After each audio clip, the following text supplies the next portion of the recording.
आज भारत की प्राथमिकता रोटी कपड़ा और मकान से भी ऊपर चली गई है। दोस्तों, विकास के मायने बदल गए हैं। विकास जो है रोटी कपड़ा और मकान से स्थानांतरित होकर, ट्रांसफॉर्मिंग होकर साइंस एंड टेक्नोलॉजी यानी कि विज्ञान और आत्मविश्वास और आत्मसम्मान की ओर जा रहा है। जो विकास की बात करें तो दोस्तों, भारतीय जीवित रहने के लिए सबसे बुनियादी जरूरतों भोजन, कपड़े और मकान के बारे में उतने चिंतित नहीं है जितने 10 साल पहले हुआ करते थे। जी हाँ दोस्तों, रोटी कपड़ा और मकान ने भारतीयों के मूलभूत आवश्यकताओं के लिए संघर्ष को दर्शाया था 10 साल पहले, लेकिन पिछले लगभग 1.5 दशक में भारतीयों के उपभोग के तरीके में बहुत कुछ बदलाव आया है। राष्ट्रीय सांख्यिकी को देखें 2024 को, तो उसके अनुसार उपभोक्ता की जरूरतें भोजन, कपड़ा और मकान से हटकर साइंस एंड टेक्नोलॉजी तथा आत्मविश्वास की ओर स्थानांतरित हो गए हैं।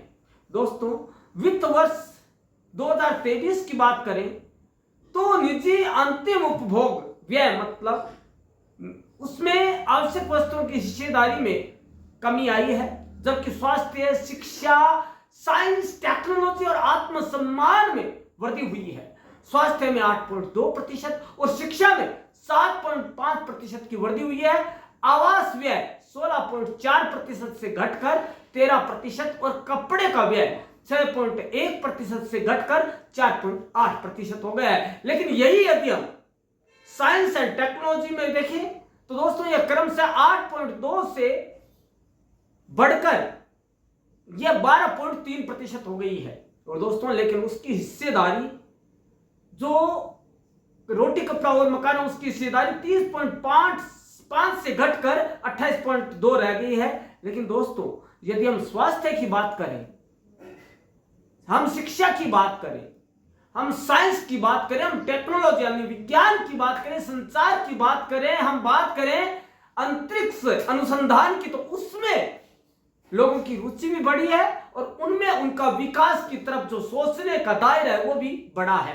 दोस्तों, जब आम उपभोक्ता आज से 10 साल पहले जब आम उपभोक्ता रोटी कपड़ा और मकान की तरफ सोच रहा था तो उस समय साइंस, टेक्नोलॉजी और सेल्फ रेस्पेक्ट जैसी बातें बुनियादी नहीं लगती थी, वो हंसी का पात्र लगती थी कि क्या रोटी कपड़ा और मकान के बीच में ये कहां से आ गया। लेकिन दोस्त, आपको बता दें कि जब देश आजाद हुआ तो हमारी पहली और प्राथमिक आवश्यकता थी हम आत्मनिर्भर हों। किसमें? प्राथमिक आवश्यकताओं में, रोटी कपड़ा और मकान। हरित क्रांति आई, मतलब ग्रीन रिवॉल्यूशन हुआ, हरित क्रांति, और हमने आत्मनिर्भरता प्राप्त कर ली। लेकिन दोस्तों, फिर भी यह दमन चक्र चलता रहा। किसका? रोटी कपड़ा और मकान में आम व्यक्ति पिसता रहा और सरकारी योजनाएं आती गई, उनके लिए फ्री में अन्न, फ्री में कपड़ा, फ्री में मकान आते गए। लेकिन किसी ने भी ये नहीं सोचा कि इससे भी आगे साइंस एंड टेक्नोलॉजी भी है जो कि विश्व में भारत को सबसे बड़ी अर्थव्यवस्था बनाने के रास्ते पर आगे ले जा सकती है। दोस्तों, ये जो सस्टेनेबल डेवलपमेंट की जो विचारधारा है वह पिछले 15 सालों में, यानी कि 1.5 दशक की बात है, कि जब लोगों की सोच में परिवर्तन आया, विकास के जो प्रतिमान है उनमें बदलाव आया और आम उपभोक्ता या आम व्यक्ति कहे भारत का, वह विकास की नई दिशा में सोचने लगा। और वह दिशा थी विकास की वास्तविक दिशा, रोटी कपड़ा और मकान से ऊपर उठकर कमोबेश साइंस, टेक्नोलॉजी, रिसर्च और सेल्फ रेस्पेक्ट, वह उन चीजों में विनियोग मतलब कि इन्वेस्टमेंट करने लगा जहां पर कि सब खुद का सेल्फ रेस्पेक्ट उसे दिख रहा हो, और साथ ही वह उन क्षेत्रों के बारे में सोचने लगा जो कि उसकी सोच को ब्रॉड करती हो, जैसे शिक्षा, स्वास्थ्य, टेक्नोलॉजी, साइंस। इन सब में वह आगे बढ़कर देश के बारे में सोचने लगा।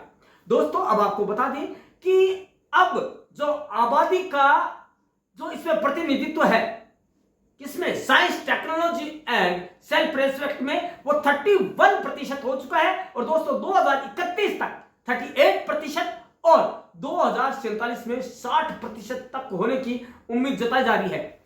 1 अरब से अधिक भारतीय अब मध्यम वर्ग बनने वाले हैं जब भारत 100 साल का हो जाएगा। दोस्तों अब आपको बता दें कि एक स्वतंत्र गैर लाभकारी थिंक टैंक और तथ्य टैंक ने 2014, 16 और 2021 में प्राथमिक डेटा एकत्र किया था, जिसमें 25 राज्यों के ग्रामीण और शहरी दोनों 40 से अधिक घरों को शामिल किया गया। लेकिन दोस्तों आश्चर्यजनक तस्वीर आपके सामने है कि जो आय का खर्च रोटी कपड़ा और मकान में हो रहा था, वह अब आत्मसम्मान, self respect, science and technology की दिशा में होने लगा और लोग उसी दिशा में सोचने लगे। आय का जो पिरामिड है वह भी उसी दिशा में आगे बढ़ता गया।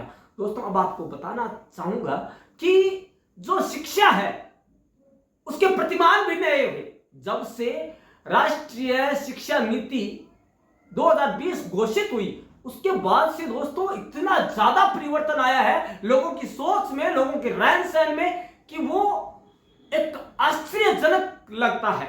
लेकिन दोस्तों आश्चर्यजनक नहीं होगा, क्योंकि आने वाले समय में हम भारत की वो तस्वीर देखने वाले हैं जब विकास के प्रतिमान बढ़ेंगे, विकास के प्रतिमान नए गढ़े जाएंगे, जिसमें साइंस, टेक्नोलॉजी और रिसर्च, स्पेस साइंस, और उसमें होगा तो केवल आत्मसम्मान। तो दोस्तों ऐसा समय जबकि हमें विश्व की सबसे बड़ी अर्थव्यवस्था आंख दिखा रही है, ऐसे में हमें खुद को विकास की नई परिभाषा गढ़नी पड़ेगी और उस राह पर देश को ले जाना होगा, जो कि हमें यह बताए, पूरे विश्व को बताए कि नहीं, हम में भी दम है और हम एक नई परिपाटी पर चलकर एक नए भारत का निर्माण कर सकते हैं। तो दोस्तों आप क्या सोचते हैं, क्या वाकई में प्रतिमान बदले हैं? तो दोस्तों आपके विचार आप कमेंट बॉक्स में जरूर दीजिएगा, हमें इंतजार रहेगा आपके कमेंट का और आपकी राय का। धन्यवाद दोस्तों।